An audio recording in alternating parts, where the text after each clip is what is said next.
You know, when you picture Mahatma Gandhi, you probably see the ascetic, the leader, the father of a nation, right? It's this powerful, iconic image.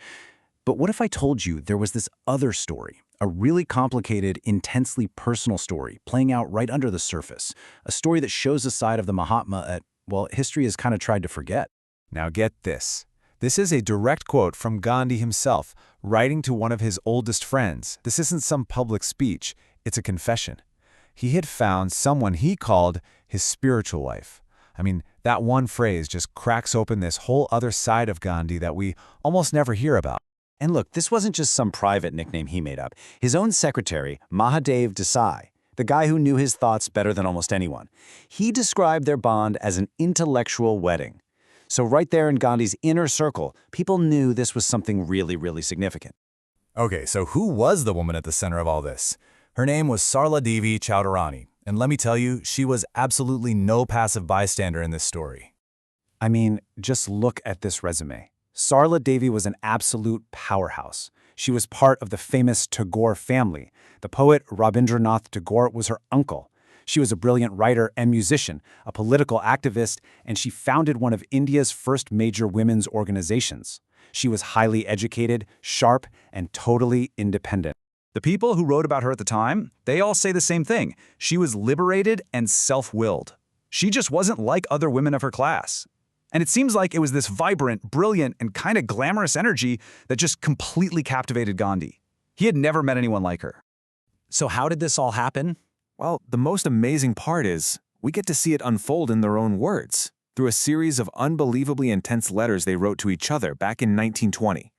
Just listen to this. This is Gandhi, the man famous for his incredible self-control, admitting that a woman is haunting his dreams. He was writing to her every day, sometimes more than once a day.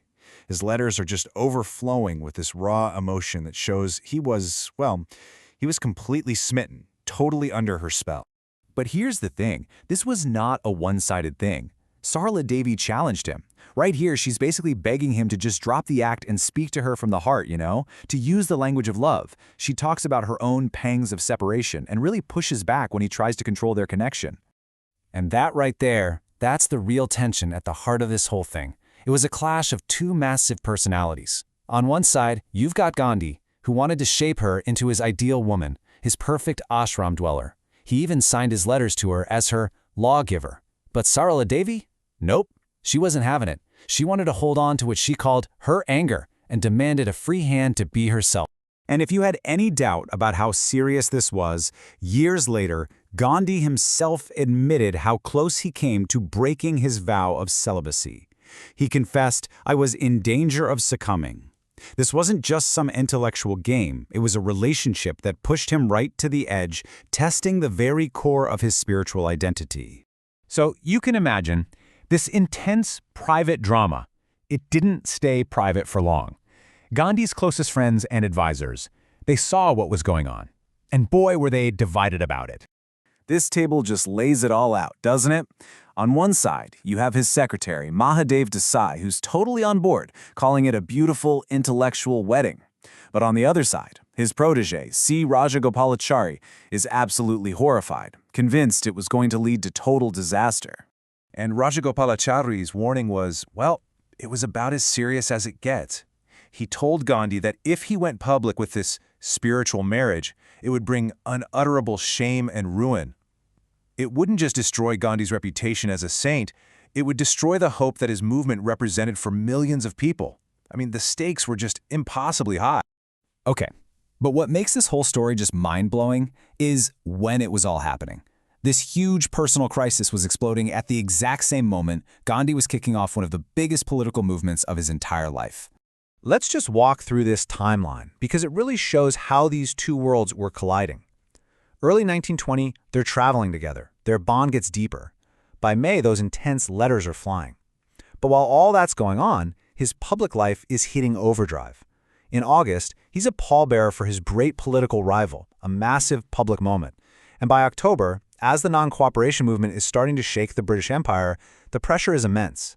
And you can see in their letters that the relationship is really starting to crack. And these two documents, right here, side by side, they say it all, don't they? On the left, you've got Sarala Devi writing about her sobbing and the pangs of separation. And on the right, you have Gandhi surrounded by huge crowds in Bombay performing this huge public duty for his political rival. It's the perfect picture of a man literally torn in two.